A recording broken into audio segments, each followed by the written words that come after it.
Rules बघणार आहे।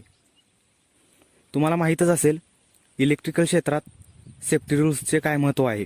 Electrical क्षेत्रात काम करीत असताना आपल्या व दुसऱ्याच्या छोट्याशा चुकीमुळे आपला व दुसऱ्याचा अपघात होऊ शकतो आणि त्या अपघातात आपला मृत्यूही होण्याची शक्यता असते। त्यामुळे असे अपघात टाळण्यासाठी इलेक्ट्रिकल सेफ्टी रूल्स बनवले गेले आहेत। आता आपण इलेक्ट्रिकल सेफ्टी रूल्स कोणते आहेत ते बघू। पहिला नियम आहे, कोणतेही इलेक्ट्रिकल काम करीत असल्यास नेहमी सेफ्टी इक्विपमेंट वापरावेत। म्हणजे तुम्ही कोणतेही इलेक्ट्रिकल काम करत असाल तेव्हा तुम्ही सेफ्टी इक्विपमेंट म्हणजे रबरी हातमोजे, हेल्मेट, गॉगल्स आणि सेफ्टी शूज यांचा वापर करावा। दुसरा नियम आहे, इलेक्ट्रिकल क्षेत्रात काम करीत असताना नेहमी इन्सुलेटेड टूल्स वापरावेत। म्हणजे तुम्ही जेव्हा इलेक्ट्रिकचे कोणतेही काम करत असाल त्यावेळी तुम्ही वापरणाऱ्या टूल्सचे इन्सुलेशन चांगले असल्यास ते टूल्स तुम्ही वापरावेत। तिसरा नियम आहे, कोणत्याही इलेक्ट्रिकल मशीनची बॉडी किंवा कव्हर हे धातूपासून बनवले असेल तर त्या बॉडीला प्रॉपर अर्थिंग करावे। म्हणजे तुम्ही काम करत असलेल्या जागी कोणतेही इलेक्ट्रिकल मशीन ज्याची बॉडी धातूपासून बनलेली असेल, पत्रा किंवा लोखंड यापासून जर ती बॉडी बनली असेल तर त्याला अर्थिंग करून घ्यावे, जेणेकरून तुम्हाला त्यापासून कोणताही लिकेज करंट येऊन धोका निर्माण होऊ शकणार नाही। चौथा नियम आहे, इलेक्ट्रिकल वायरमधून करंट वाहत आहे की नाही हे पाहण्यासाठी हाताचा वापर करू नये। जेव्हा तुम्ही इलेक्ट्रिकल क्षेत्रात काम करीत असाल त्यावेळी तुम्हाला कोणत्याही वायरमधून करंट वाहत आहे की नाही हे पाहण्यासाठी तुम्ही हाताचा न वापर करता निऑन टेस्टर किंवा मल्टीमीटरचा वापर करावा। पाचवा नियम आहे, कोणत्याही मशीनच्या वायरवरील इन्सुलेशन खराब झाले असल्यास त्यावर इन्सुलेशन टेप गुंडाळावी।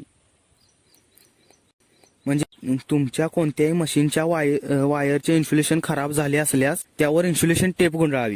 6 नंबरचा नियम आहे, एखादे मशीन बंद पडले असेल आणि त्याची दुरुस्ती करायची असेल तर त्या मशीनला जोडलेला मेन सप्लाय बंद करावा आणि त्यानंतर दुरुस्ती करायला सुरुवात करावी।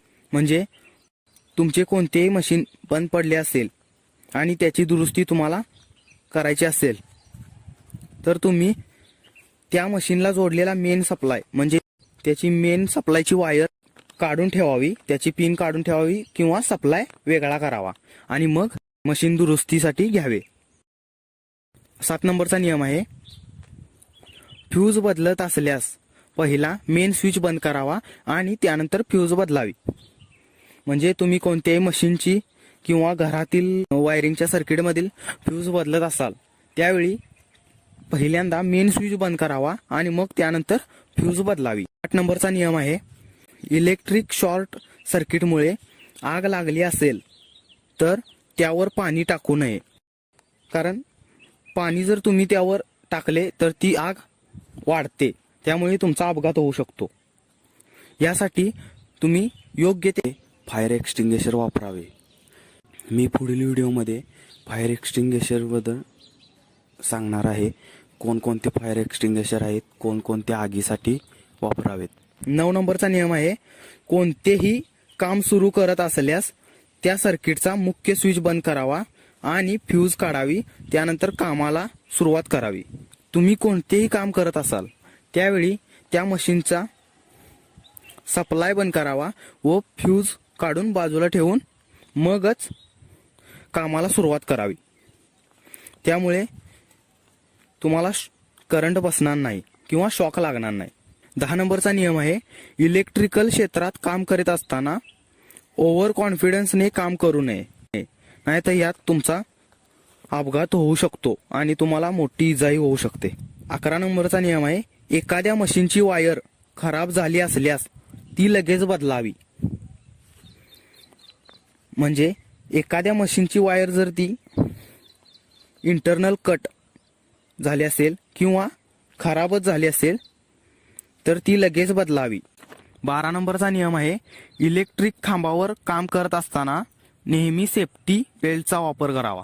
म्हणजे ज्यावेळी तुम्ही इलेक्ट्रिक खांबावर किंवा पोलवर ज्यावेळी तुम्ही काम करत असाल त्यावेळी सेफ्टी बेल्टचा वापर हा तुम्ही केलाच पाहिजे. 13 नंबरचा नियम आहे, लाईनवर काम करत असताना टूल्स वरून खाली किंवा खालून वर फेकू नयेत. म्हणजे तुम्ही ज्यावेळी लाईनवर काम करत असाल किंवा पोलवर काम करत असाल त्यावेळी तुम्ही टूल्स वरून खाली फेकल्याने किंवा खालून वर फेकल्याने ते टूल्स तुमच्या मित्राला किंवा सहकार्याला तुम्ही फेकल्यावर लागू शकतात आणि त्यामुळे त्याला इजा होऊ शकते.